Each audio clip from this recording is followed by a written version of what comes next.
have that conversation. Let's do it. So what was it that you asked? What do I believe? What do you believe, Santiago? So I'm with you, but a little bit less like carefree about it, I guess. Sure. Like I don't believe in God to the extent that I find it scientifically and statistically unlikely that there is, and we might be better off not creating belief systems that at times create more negative than positive. Yeah, and to assume that I'm carefree about it is not exactly the case either. But no, absolutely. I mean, I grew up Catholic. Me too. Yeah, so I think most Catholics end up either becoming more hardcore Catholic or atheist in the long run. But it cuts really far. It can, yeah. And my parents, their religion is beautiful, you know, and the way that they approach it is beautiful, and I have nothing but respect for it. Yeah. But I just don't get it. It doesn't jive with me. But yeah, to ignore thousands of years of persecution and hatred, and even if the concept of God and Jesus work for you, great. Yeah. But I think you have to be really careful. Yes, and that's why I'm kind of more in line with like Sam Harris, Richard Dawkins sort of. Yeah. I'm less of an atheist and a little bit more of an anti-theist. I'm just not as vocal about it because I like having friends. Yeah. Yeah, I'd agree with that. And so, yes, I do think that there are aspects of religion that are really beautiful. You can't walk into a cathedral or a mosque and not feel something, not see just the incredible amount of art that has gone into it, the like passion. It's real. That stuff is real. Yeah. But the stuff in between that creates on one hand hardship for people who already have enough hardships, and then on the other hand denying moving forward as humanity. Yeah. And so the concept of faith at all, like, I think that I can have faith in someone. I have faith that my girlfriend cares about me and will not kiss another man, given that that is the contract that we have as a relationship. But to have faith that there is, you know, a universal thing that it's controlling or that has watches a it plan. And doesn't like it when you touch yourself, right, is a much farther stretch. Yeah. Well, but that's society putting and it sounds super conspiracy theory. It's society, man. But no, a lot of what people believe their religion seems to be predicated on the idea of things that they didn't agree with in a specific time. You know, and some of it was, I don't know, some of it was practical, you know, and some of it wasn't. Yeah. And you know, and you tend to codify things that are practical, that help define a society that you want to form. But I think we've grown up a lot as a species. Yeah. And some of that is a little inhibiting. And that's the part where it starts becoming less just like, just believe what you want, it's fine, and becoming, well, come on, you can't think that evolution isn't real. It's just not. Well, you can. Well, yeah, but you can believe that it's not real. But science, you are denying. Yeah, you're denying fact. Yeah. But we also live in a post-factual world. So deal with that. Yeah. That's hard enough to swallow for me. And to think that, I mean, I felt as though we were making some progress there for a while. No, Uh, no, we weren't. uh, Unfortunately, we weren't because now we've been drugged back to the 1940s. Yeah. I mean, it seemed like, oh, hey, look, we have like facts and Facts and figures yeah, and science like, and oh, cool, we're moving forward. Gay people can get married now. Yeah. That should have been fixed a while back, but mm-hmm. and then Yeah. It's insane. It's completely insane. And I don't understand, like, maybe it's just because we're also isolated in this like university environment of like progressive people or whatever. And No. I can't understand. That's not true. I will say this about the commonality of musicians is that we and people who deal with music on a cellular level every day is that the amount of acceptance and it's unprecedented, because you have to be able to walk into a room and play music with somebody, regardless of who they are, and be harmonious and be and to listen and to make compromise with everything you do. And so musicians, to me, have so much tolerance and acceptance just built into who they are. Sure. I don't think that it's we're in a university environment that because let's be honest, we're not in a particularly liberal university, much less a liberal community. And I think that there are, and I'm using the term liberal more classical liberal, classically, as opposed to like whatever it university should now. be free. You know, I'm not talking like that, but it's I don't know. It's there's just something with the way our brains are wired, and I think so much has to do with the sounds and the way that we communicate and why we want to communicate those ways. Well, I mean, it kind of goes back to that like vulnerability thing that we were talking about. That like, I make music. I'm a composer. Right. I'm much less an engineer, and I don't think that will be what I will be doing. But like, there is a vulnerability that comes in writing a song and then having to show it to other people. Yeah. And so that acceptance that even in my group that like we're recording my music for Studio 4. That's exciting. And so like we've done as much as we have so far, but even still, like in the back of my mind, I'm kind of like, do they like this? Sure. And so there's a little bit of a requirement for them to just be like, yeah, that was good. I don't know that there is. If they're truly trying to help, not necessarily change the music, but to give you real feedback. Sure. I mean, especially from a classical point, you don't get that until years, usually after the thing's been written and it's been recorded, and it takes forever for those pieces to come out. Yeah. It's and so much of it is based. There's a lot of ego in classical music for a lot of reasons, and especially on the composer side of things, because you have to be confident enough to say, this is a piece of music. You will play it now. Well, I mean, I'm like, I'm a songwriter, and so what we're recording is songs. So I mean, even still, like it's just like, I don't know if this is a good song. Sure, but what is good? Yeah. But going back to the initial topic is that there's a level of like pre-existing acceptance in the fact that like I'm gonna have to be vulnerable here for the next few minutes while I sing this song. Sure.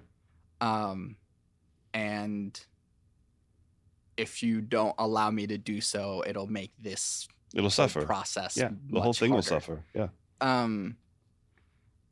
Yeah. Um,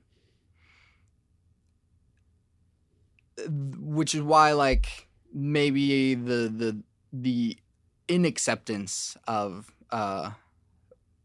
rural culture or conservative leaning ideals Sure. might not make as much sense to me. Um, given that my three things start with "Love Never Fails." Sure. But that's Um, not a liberal concept. no. Well, it comes from the Bible. My ring says, Hmm. uh, it's 1 Corinthians 13:4-8. Hmm. Uh, that's where it does come from. Right. Um, but the conservative ideal, kind of a little bit more liberal or libertarian ideal, is more like leave me alone and I'll leave you alone Sure. and we'll coexist, sort of. That's more of a political statement than it is Mm-hmm. as a cultural statement, I think. Yeah. Yeah, there are hardcore libertarians who live in the middle of nowhere and it's like, get off my land. That exists. Yeah. I mean, there are incredibly liberal people who just go live in the woods who do the Mm-hmm. same thing. They're just like, I just want to be around nature. Those people are fucking crazy too. You know, it's like it's not, you know, the idea of live and let live, I don't think is a bad thing. Mm-hmm. And at its heart, it's the most accepting of all things. It just Sure. says, cool. We take gay marriage. It's like you want to marry your Mm-hmm. boyfriend. I don't care. Yeah. I could give a shit less. Yeah. I hope you're happy. You know, that's all that matters. You know, Yeah. you do what you're gonna do. I'm gonna do what I'm gonna do. They shouldn't affect one another. So long as you're okay with Mm-hmm. things that are outside of whatever your scope is. Yeah. You know, you have to be okay with not being right. You have to be okay with um, those sorts of things. I Mm-hmm. feel like, and that, yeah, I. What the love? What was it? What was your thing? Love never Love fails. never fails. It's. I think that has a lot to do with trust. Mm-hmm. If you trust, like, I don't know you that well, but I trust Yeah. that you're not a bad person, Mm-hmm. and by doing that, that's extending love. Mm-hmm. You know, and I think, I don't know. So yeah, I don't know if I entirely agree Yeah. with your previous statement. Yeah. Yeah, but I mean, it's kind of more that, like, uh, the that side uh of people that seems to be so vocally prominent now. It's a vocal minority. Yes. But it's also responsible for the things that I have to deal with Cool. as an immigrant. Yeah. Uh, Oh, absolutely. and maybe it's because I'm also a really logical person. Right. And so logically, um, this whole concept of acceptance is part of the American dream. It's supposed to be. It's supposed to be. And as much as America has touted that it is, that's not ever really been true. I mean, I don't know. Part of it is true. The idea of you can come here and you can experience your dreams and goals. And yes, that does happen, because there's the opportunity for that to happen. It also doesn't happen because we've, historically subjected a lot of people to a lot of bad things. Yeah. So, man, I don't know. I don't know. I'm sitting here as a 35-year-old white dude. Yeah. Like, it doesn't get any easier. I've come from a good family. They make good money. Like, I didn't grow up in a shitty way. So I'm lucky. Yeah. And that white privilege fucking thing that exists, it's real. And I don't like it. Yeah. And to have friends who've who have immigrated, who have entrenched themselves in what this is, and it feels strange because I'm conscious to it all the time. I try to be as self-aware as possible. Yeah. I mean, I have a tendency to look out more, than a day-to-day thing, just trying to see how everything is playing around me. But yeah, it's a thing, and it's really weird because I want how I don't know. I want what I have for everybody because I feel like everybody deserves the opportunity to have a fair shot at whatever it is that they want to do. Yeah. And it just drives me fucking crazy that sort of privilege can go the other direction. I was talking to a different friend who kind of said the same thing, that like, oh, I'm sorry that I'm like, like I'm this white American person, and like I'm sorry I can't help you or whatever, that my situation, and I'm like, I don't really care that you have privilege, right? I don't really, it doesn't affect, your privilege doesn't affect me, right?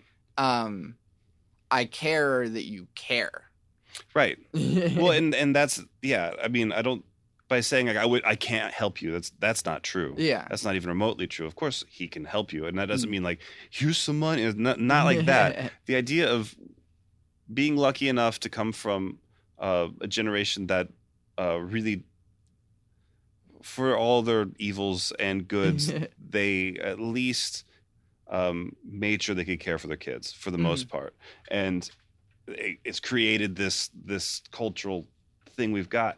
And I believe that the people who are in a situation like mine, and who are actively trying to make things better, that's what we're fighting for. We're not, and I mean, and current administration aside, or any of those other things, we're just, and I mean, we're in Oklahoma too, where it's getting real weird politically. But the idea of just, look, this isn't that hard. Yeah, we just have to be able to say, everybody can get along and everybody can work together. And if I work hard to make sure that somebody else can also work hard, then don't we all benefit? Yeah.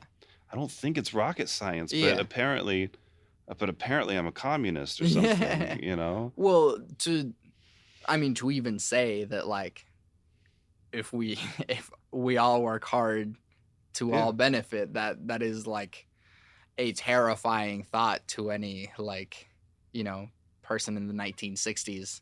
But what is our state motto? Labor conquers all. Yeah. That's come on, guys. That's the state motto. Yeah. And I think it's really true of Oklahomans. We work really hard for what we have, but then people get real greedy about it too, and that's okay. It's yours. You can do what you want with it. I can't define that for you, but you would hope that you would want to help other people with it. Yeah, and that's whatever it is. Yeah, and that's why sometimes the fight isn't political. That's not necessarily a political fight. It's an ideological fight. Yeah, it's people don't want to be forced to give money to the poor if they don't want to. But that's what taxes are. Yeah, yes. And people probably shouldn't, given the way that, the capitalism is set up. But sure. But and the part that freaks me out, to take this back to the believing thing, is like some of the most atrocious things that have happened, not just in our lifetime or in the last 5 years or in the last 1,000 years, but it drives me completely bonkers. The idea of just subjugating people, or not, like all these fucking. I say this. I'm trying to be tactful. You can say whatever you want. I know, but I also, I try to be as nice as I can to everybody, within a guideline. But like the idea of these crazy religious nuts, and then just be like, yeah, well, we got to get rid of Muslims or whatever. And it's like, you understand? It's the same God. Yeah. Right. And I know you get that, but it's it's like, it's all the same. Yeah. What's the deal? Yeah. I just don't get it. Or, aren't you supposed to help people? Yeah. So get involved. Yeah. Well, I mean, it has consistently been hypocritically run. So, I mean, well, it all starts in a good place, but usually ends in a bad place.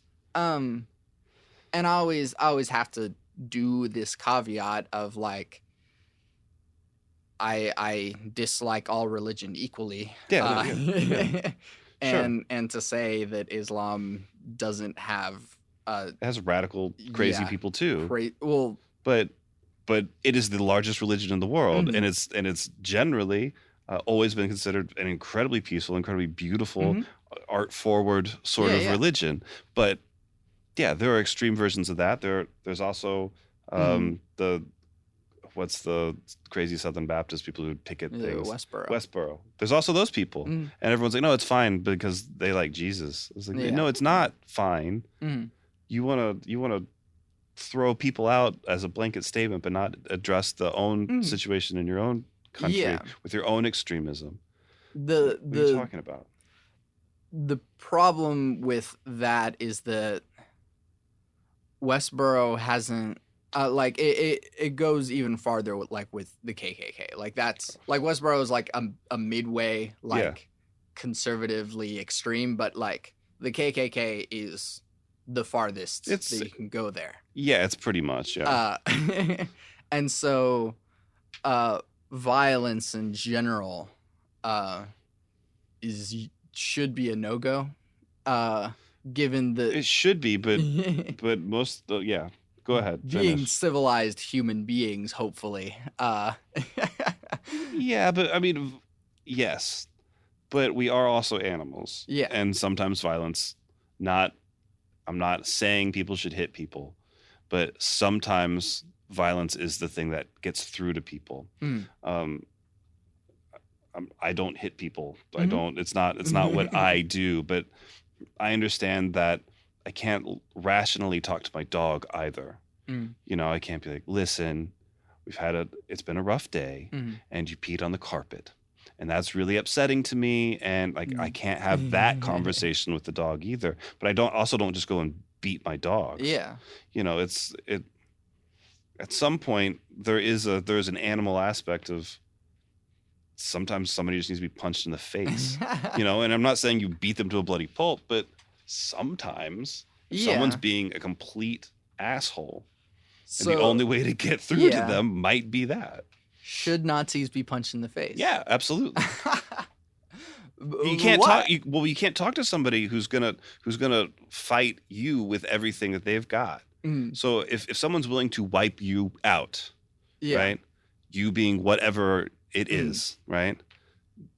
Jews, Muslims, Christians, atheists, black people, white people. It doesn't make any difference. If somebody they're dead set on you have to go, you can't just be like, hey, I know we have a difference. Sure. We can try to talk through this difference, and that's where you start. Yeah. Well, but if somebody just walks up to me and threatens me, and I have no other recourse, I'm probably gonna punch the dude and run. Right? I mean, it's like I'm not trying to start a war, but yeah. Well, I have this like I'm like radically peaceful. Like it's peaceful protest, stupid. Man. No, it's not stupid. It's not stupid. I mean, look at what peaceful protest has done. Yeah. But to some extent, you have to endure people dying on the behalf of the cause. You have to. I am not that person. I'm not the person who's going to sit here and die for a cause. I will fight for the cause. Yeah. And if I get punched in the face, the odds are, I'll take the first one. The odds are not good that I will take the second one. Sure. But I don't condone violence. The thing is that my like violence philosophy is like extremely like small in the sense that like it's really precise. So I always use like a math analogy because Sure. it's the best way that I've thought of it so far, which is like if someone, let's say the lethal force is the number 2. Okay. Someone comes at you with 1. Sure. And so to stop them, you have Yeah, to just- push back Right. and add 1, Right. like push them back to 2 Sure. lethal force. Right. To me, I want to bring it down to 0. Sure. And so it doesn't mean like doing active violence. It means basically doing negative violence, which is just like Sure. neutralizing people, Yeah. which is really Yeah, but hard. neutralizing somebody doesn't always mean nonviolence either. Yes. So here's the best example I can think of. I was in summer camp with Boy Scouts. Yeah. And we were playing water polo, and we were winning pretty heavily. And they had this one player who's this just huge, Yeah. scary dude. And he went to go throw it, and I tried to rip it out of the back. As he went back, I was behind him, and I tried to steal it. Yeah.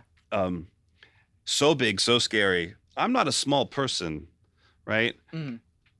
Ball behind his head, throws it with me attached to it, right? Oh, jeez. And I was like, what the fuck? That was crazy. I got up. No big deal. We're playing sport, right? So, but then his scoutmaster corrected him, said, hey, you need to take it easy. That dude got out of the water and tried to kill his scoutmaster. It was insane. So my dad, being a fantastic person, saw this happen. The guy comes up, rears back to take out his scoutmaster and just start wailing on him. Dad grabs his arm as it's coming up, flips him around, and neutralizes the situation. But by doing that, he had to hurt the kid. Yeah. Not intentionally. Yeah. He just stopped the other thing. And so was able to pull it back, get him on the ground, arm up into break position. Yeah. It was one of those. And it was like, are you done? Sure. So exactly. if we're done, and we that's can exactly be done. Yeah. That's exactly what I'm talking Right. about. That complete nonviolence is impractical because impractical.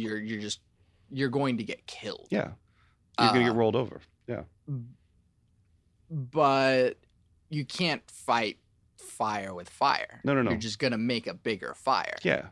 And so doing that neutralizing method instead of actively punching Nazis in the face or even like just But Nazis are the best example of people to punch.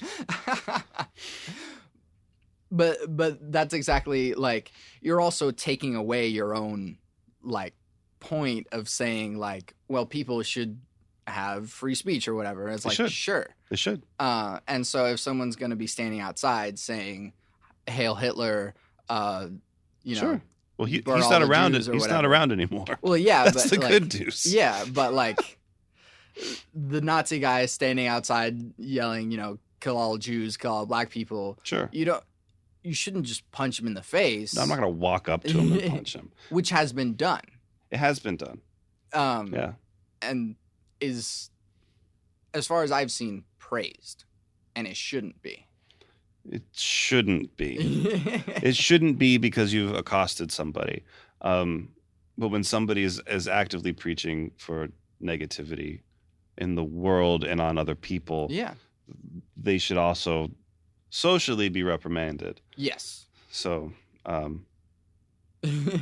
but a punch in the face is a way to reprimand them. yeah, it's not the nicest way. Yeah, it's not.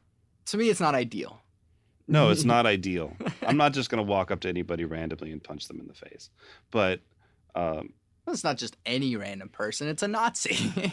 yeah, but I'd have to be engaged in that conversation and be physically threatened before you do something about it. But yeah, it's Nazi punching though. It does sound like a fun sport. It does. In theory. But you're also like bringing yourself Yeah. like down. No, of course. I mean, I agree with you in that Yeah. statement. But it's just always. I just don't like Nazis. And you shouldn't. I shouldn't. No, nobody should like Nazis. Nobody should like Nazis. Nobody should be like, it's okay. Like, it's not okay. No. You shouldn't you shouldn't punch him in the face though. No, not unwarranted punching in the face. No. But I mean, there is a level of effectiveness to ridicule, honestly. Sure. Bad ideas should be reprimanded and to an extent ridiculed. Yeah. Because it's sometimes kind of effective. It can be. It can also make those people go crazy and sure do really terrible things too. Yeah. Well, that's why communication has to be continue. part of the thing. Yeah. But then also education. Yeah. Well, yeah. The most basic thing that we could solve most of our problems with is by just educating people. Yeah. But, yeah. Which the state of Oklahoma has been so great at. Yeah. Yeah, I'm not. Yeah, it's bad. Yeah. It's bad. It's scary. Bad. What do you think about, I mean, just what's the future here? Oklahoma? Yeah. The future is, that depends on what we're talking about. I think that the future, I don't know. I've said this and I'm not even sure I should. I'm not gonna. So I think the future lays in the hands of the people that that are willing to take hold of it. Mm-hmm. And I can speak from my perspective and the perspective of my friends and the people that I'm around a lot, that we're not interested in continuing what is currently happening, and are actively trying to make things better, and for our potential children and all those other people who are, like the idea of where we're at is a little scary, but everything comes in waves, and everything's a cycle. So at some point, the shoe's on the other foot. Yeah. I don't know that Oklahoma will ever go all the way opposite of where it's at, just because the nature of the state. But I feel positively for the future, because I think that if you're willing to get involved, it's great. And I think hopefully that the American public is waking up to the idea of what is going on in their governments, the passive, I don't know, just the passive way that in which we deal with our government is really sad. Yeah. I mean, yeah, it's sad. And so to have that kind of privilege, just by being born in America, and then to piss on it, is super frustrating. And be like, I don't know, man, I don't vote. And it's like, fuck you. Yeah. Don't tell me you don't like it then. It means if you're gonna not vote, you have to say yes, sir. Yeah. But you have to be involved. And I think that re-election is going to be interesting. So whenever those things come up, and so we'll see. I mean, we've got some people who are really pushing for some really terrible things that do have some steam in the legislature, but we'll see. Yeah. I'm trying to be optimistic, because I think if I'm just negative all day long and just I'm gonna self implode, and I feel like the right people will, what do they say? The good will out. I don't always know that I believe that, but I want to believe it. Yeah. Yeah. Well, I mean, it's kind of gotten to the point to where there's people that don't mind or don't care, and will just continue just passively being here because it doesn't affect them. That's what they think, but it absolutely affects them. Yeah, and when those people have kids, or the kids that they already have, but you're teaching people an activity, and this is the thing that I think about all the time. It's like, I don't have kids, but I probably will. And I know plenty of people who have had kids, and it's just like the repetition of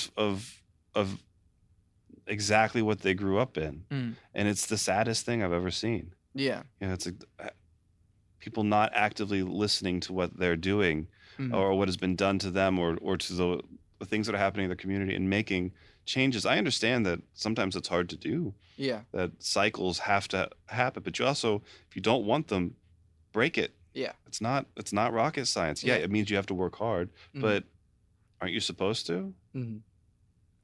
Labor conquers all, I guess. I guess, yeah. I mean, you have to think outside yourself for 5 fucking seconds. Yeah. You know, it's like just turn Facebook off for 5 minutes and think about it. Yeah. It's not hard. Yeah. And I mean, then there's also the people who just don't see a future here and just leave. I did. Yeah. I did because there was no future for me here. Mm-hmm. I came back because there was. Yeah. I watched this town change in the time I was gone. Mm-hmm. And it's something that I saw an actual future in. It took me a long time to realize that. I mean, I got out. Yeah. I got out and never intended on coming back until I needed to come back. Mm-hmm. And what this town has become is very positive. It's a lot different place than I grew up in. Yeah. And it continues to grow and continues to change. ACM has changed the way music is perceived in this state. Yeah. That's huge. Yeah. I mean, I can't tell you the amount of, the music scene still is trying. But we've got a hotbed now of people who are writing music together who actually, this could turn into something. Yeah. And it's really exciting. So I think Oklahoma, at least in the cities, at least in Tulsa, Oklahoma City, the big cities, rather. Norman, probably. Yeah, for sure, Norman. But Norman is as liberal as Oklahoma's ever going to get. You know, it's just because it's just so big college-y. And Norman kind of lives in its own world, and in the best ways. I enjoy that town. But Oklahoma City and Tulsa, you can see there's a want, there's a desire for something better. And if you live out in the boonies, this doesn't affect you. Yeah. You know, and that's okay. I mean, there's nothing wrong with the boonies, or it's weird. It's weird. We'll see where it goes. Because I mean, for me, I don't intend on staying. Sure. And you gotta leave. I think everyone has to leave where they're from. Mm-hmm. I'm an active believer in that. Yeah. Yeah. But I don't think I'm coming back. It's okay. It's not even so much like I do understand that music is becoming a hotbed here. Like there's something here, and I really see that, and I appreciate that. But I do intend on having kids someday. Yeah. And I don't want this for them. Sure. It's fair enough. You know, I mean, I think that's everyone has to make that call for themselves. Mm-hmm. And I mean, I don't think anybody's butt hurt that you're not coming back. Like, you got to do it for you. Mm-hmm. I mean, why else would you do it? You know, it's like the whole point of traveling and seeing things and being parts of different communities makes you a better person every single time you do it. Yeah. Whether the experience was positive or negative during that time is irrelevant, because you're still going to take something away from it. Yeah. And the good news about me coming back is I brought those things with me. Mm-hmm. And I intend on using those to help change the situation around me. Yeah. And I think to some extent I've done that. Yeah. To others I haven't. But, you know, I'm at least trying to bring whatever it is that I know into the pool. And I think everybody who does that, no matter what pool you end up in, you make it a better pool. Yeah. Yeah. I mean, I think that you're one of the great many parts that makes ACM like thank you. What it is. I appreciate that. And I mean, part of that is kind of because you are at the foundation and at the very last stage. Since for me, you've taught my first class, and I will be here for a little while longer, but Sure. like, you guys are and gals are feeding into what makes this place unique. Yeah. And you're all responsible for some of these students like big fulfilling careers. Sure. Yeah. We're responsible for successes and failures equally. I mean, it's not something that we dwell on. I think it's just Sure. nice to know that people are out there doing what they want to do, and yeah, that's the positive side. The negative side is, well, I guess the negative side is the same thing as the positive side too. If I've shown somebody that this is not for them, Yeah. they win as well. So I don't know. It's a really weird positive side, but it's strange. It's interesting, and yeah, thank you for saying that. I mean, I feel like we've got a really good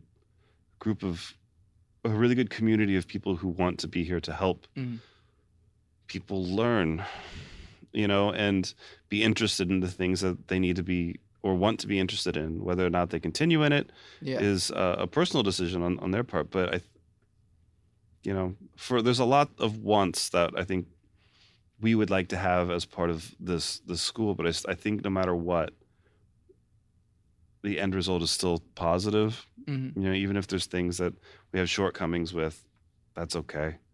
We can work through those. But I think that the people who, the instructors are good.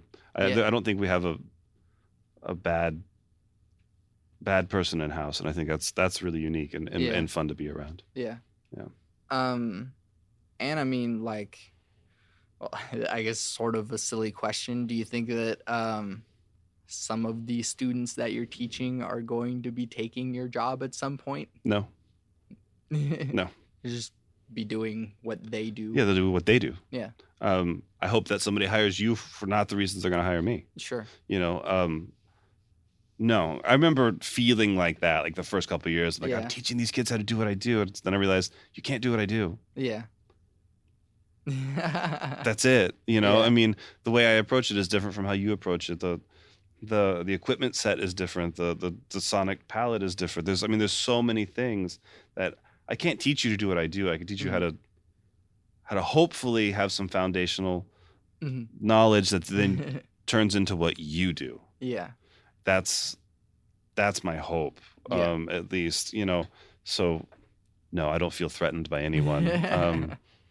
Because you're honestly 10 years away from being what I can do, because I've got a leg up on it just because I've been doing it longer. So yeah, maybe you can get where I'm going. It might just take you longer, and that's okay too. Yeah. And I don't say that with any sort of ego, really, just as just a practical thing. It's not like, you can't do it. Of course you can do what I do, but it's just gonna take you time. Yeah. I think at some point,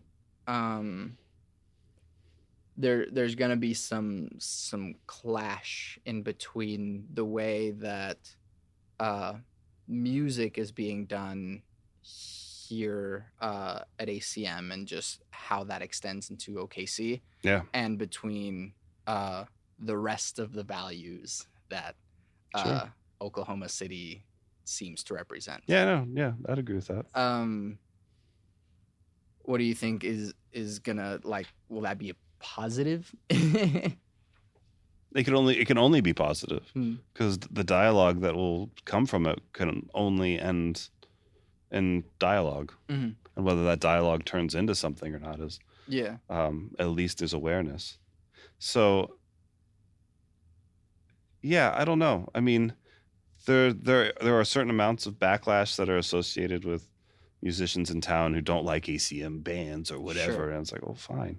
I didn't ask you to like it. There's more engineers in quotation marks here now than there ever were, which means most people are just hanging out on their laptop trying to make music, and that's great. That's great. Hopefully that can lead to something. People start working with bands, and those bands do better, and then there's budgets, and all those things continually make things better. Yeah. but you have to have someone start the conversation. Yeah. And we've been fortunate enough to be a conversation starter. Mhm. So if you don't like it, great. Yeah. You don't affect what I'm doing at all. Yeah. You're talking about it, Mhm. and that's a good thing. Whether it's positive or negative press, I don't think anybody cares. Yeah. Because we know what we're doing. Not in like a, we know what we're doing. Not it's like, we know why we're here. We're trying to do the best thing we can. The kids who come out of here are going to have positive or negative feelings about it. The thing that I learned more about education is less to do with me and more to do with how that person is in that particular time in their life.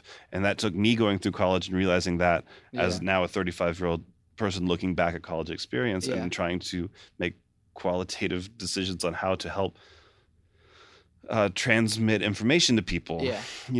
So much of it comes down to, are you here? Not just physically. Are you do you want to learn? Okay? Because if you don't, that's okay too. Just don't go spend the money, just wait until you want to.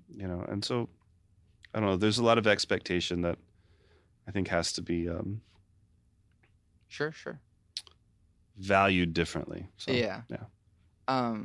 I mean, I wish I was a little bit more involved outside of just class. Sure. And that also has to do with just like what I'm going through in my life outside of like, so like I wish I could be more involved to be like one of the studio helper guys, but like there's only like 2 to 3 positions for that. There's only 2 to 3 positions, and but it comes. I mean, life happens. And you can't stop it. So the best thing you can do is figure out what is important at that point in your life and maximize what you can get out of it. Sure. This whole career-driven community that we've fostered is sometimes, I think, a misnomer, and it burns a lot of people out really quickly. I mean, if you know what you want to do and you're passionate about it, you'll do it for the rest of your life. But if you don't know, you're going to make weird decisions for a long time, feel lost, and then have a midlife crisis. And hey, maybe that's for some people too. But I don't know. Know what you want to do. Or don't. And then just I guess walk around until you figure it out, It's okay. It's okay. So.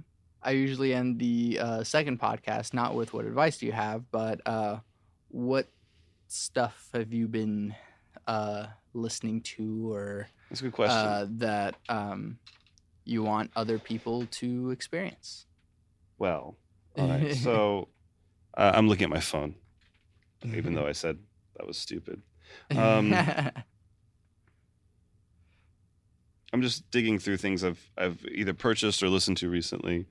My head is kind of exclusively in modular synthesis world right now, just because it's challenging me in a really interesting way, and I'm enjoying that. Musically, this Kate Tempest record it's phenomenally good. It's a hip hop record, released last year. She's from London, and it's brilliant. It's very, very politically charged, but very, very poignant. Very, very good. Anderson .Paak basically was one of the better things to happen this last year for me. I really loved his record Malibu. I got turned on to a record from a really strange band called the Blue Nile. I've never heard of them, and it's like an 80s thing. And the record's called Hats, and it's so ridiculously good. That's been kind of fucking me up a little bit. And digging back a little bit into some really weird music. The Mei Shi I've been listening to a lot. And Terror Bird, that record is so strange, but so good. So yeah, there's all sorts of stuff. The new John K. Samson record's been really, really good. Lyrically, he's one of my favorite lyricists out there. I love him. And then people can look at the stuff that you worked on, people that you worked with. I mean, there's a record I started yesterday with this guy Chris Combs from Tulsa, and it's mind-bogglingly good. Like, just excited to be involved with it. Good. One of those you're like, oh, okay, yeah, this is this is very challenging and very cool. Yeah. And yeah, I couldn't be happier to be working on it. It's really cool. Yeah. Yeah, and then I mean, and then all the other people I'm usually working with, but the Bo Jennings and the Tiger stuff, we're working on a new record there, and yeah, it's exciting. It's an exciting time. Yeah. Some cool stuff. Yeah. Once again, thank you for doing this with me. Thank you for asking. Yeah. Where can we find your stuff? You can find my stuff. I'm just michaeltrepagnier.com. That's me. And then once again, spell it because people are Trepagnier. Yay. Do you have the like domain for a Cardinal song?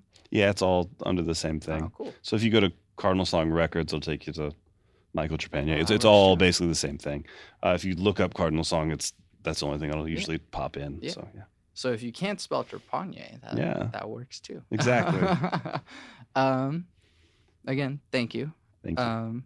I'm Santiago Ramones. I make music.